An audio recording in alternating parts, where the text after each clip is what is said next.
درود عزیزای دلم، دکتر شوبیر هستم و امروز میخوام در مورد 9 روش جالب برای بهتر شدن بوی بد باد معده صحبت کنم. البته اینم بگم که خیلیا در بخش کامنت این سوال ازم پرسیدن و یه جورایی مجبور به ساخت این ویدیو شدم. احتمالاً اگر باد معده ما بوی گل رز میداد بهتر بود، نه؟ اون موقع دیگه لازم نبود یه نفر از رها شدن باد معده‌اش در جمع نگران و مضطرب بشه. حالا میخوام روش‌های جالبی رو بهتون معرفی کنم تا باد معده شما بوی دلپذیری داشته باشه. آیا ماست میتونه کمکی کنه؟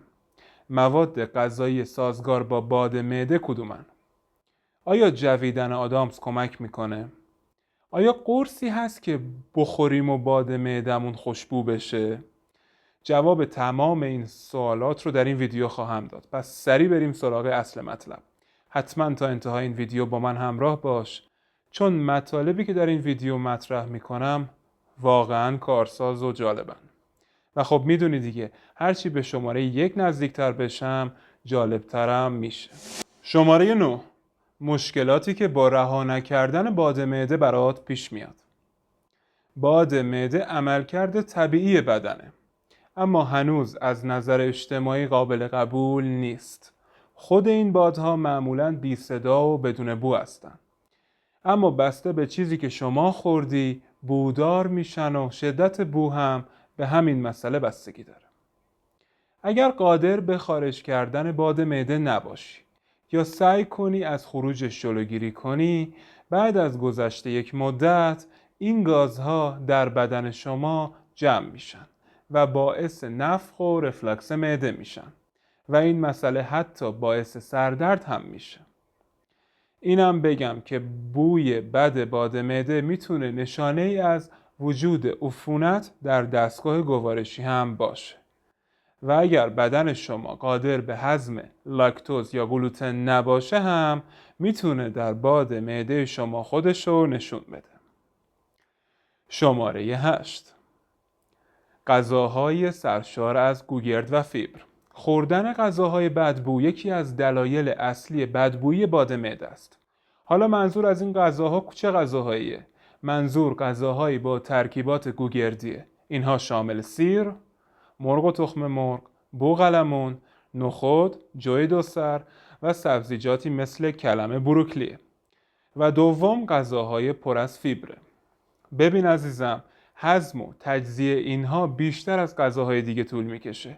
در نتیجه غذا با گذشت زمان تخمیر و باعث ایجاد بادهای بدبو میشه. شماره 7: باکتری های معده. اگر تعداد باکتری های سالم در معده شما کم باشه، مدت زمان بیشتری طول میکشه تا دستگاه گوارش شما غذا رو تجزیه کنه و این برای نفخ معده خوب نیست. حالا اگر ماست رو در رژیم غذایی خودت جای بدی میتونه این وضعیت رو بهبود بده. ماست دارای پروبیوتیکه که به بهبود میزان باکتری های سالم در معده کمک میکنه و خب مشخصاً غذا هم بهتر هضم میشه. حتی اگر سیستم گوارشیت برای هضم غذا کلی زمان صرف کنه، ماست میتونه تخمیر مواد شیمیایی در معده رو کند کنه. اگر تا الان سابسکرایب نکردی، حتما برای ویدیوهای بیشتر کانال دکتر شوبیر رو سابسکرایب کن و زنگوله کنارش رو هم فعال کن تا هرگز ویدیوهای جدیدی که میذارم رو از دست ندی و مطمئناً این ویدیوها برای خودت و خانوادت مفیدن و میتونی به رایگان ویزیت بشی. شماره 6: خوردنی های شیرین. کیک و دسر و شیرینی های مختلف میتونن بادهای بدبو تولید کنن. در صورت نداشتن شکر، اینها حاوی شیرین کننده های مصنوعی هستند و به سیستم گوارشیت فشار زیادی وارد میکنن، چون کربوهیدرات های موجود در این شیرین کننده ها مدت بیشتری طول میکشن تا به قند ساده تبدیل بشن. همچنین ممکنه آنزیم های تجزیه این کربوهیدرات ها اصلا در بدنت وجود نداشته باشه. در چنین مواردی اینها اصلا هضم نمیشن و باعث بدبو شدن باد معده میشن. شماره 5: نوشیدنی های گازدار. سیب زمینی سرخ شده با نوشابه، همبرگر با نوشابه، پیتزا با نوشابه اصلا تمومی داره آیا؟ این نوشابه خودش خیلی خیلی باد معده رو تشدید و بدبو میکنه و با نوشیدن مداوم اینها شما به طور فعال میزان گاز در معده خودت رو زیاد میکنی و جدا از بدبو شدن باد معده نفخ هم میارن. شماره 4. کربوهیدرات هایی که به آسانی هضم میشن. تجزیه برخی کربوهیدرات ها برای دستگاه گوارش ما دشواره، اما برخی کربوهیدرات ها هستن که راحت هضم میشن. این یعنی که دیگه مجبور نیستن مدت زیادی در بدن ما بمونن و تخمیر بشن. اینها شامل موز، غلات و گندمن که میتونن به کاهش بوی بد معده کمک کنن. شماره 3. عادات غذایی. رژیم غذایی داشتن در مقابله با بادهای بدبو بسیار کمک میکنه. مهمه که غذا رو خوب بجوی و آهسته میل کنی. این به سیستم گوارشت برای هضم غذا فرصت میده. همچنین باید بعد از غذا خوردن آب بنوشی. نوشیدن آب بیشتر میتونه به عملکرد دستگاه گوارشت کمک کنه. اگر تا الان این ویدیو رو لایک نکردی، حتما همین الان لایکش کن. با این کارت به خیلیا کمک میکنی تا به این ویدیو دسترسی داشته باشن و با استفاده از این ترفندها خودشون و اطرافیانشون یه نفس راحت بکشن. شماره 2. لبنیات، میوه ها و آدامس.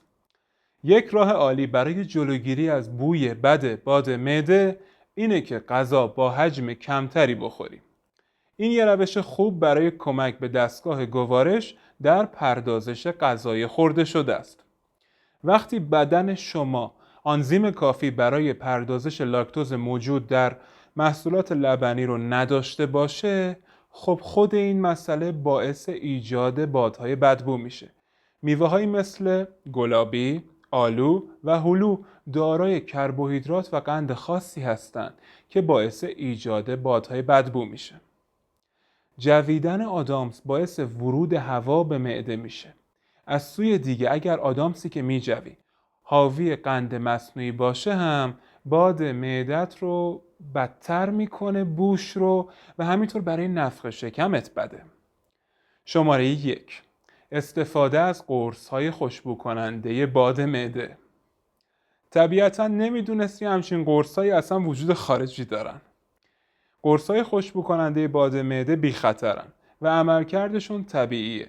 اینها مثل دئودورانتی هستن مخصوص باد معده. این قرص نه تنها بوی بد رو کاهش میده، بلکه از شدت دفعاتش هم جلوگیری میکنه. آیا تا به حال از این قرص‌ها استفاده کردی؟ پایین همین ویدیو تجربت رو برای من کامنت کن.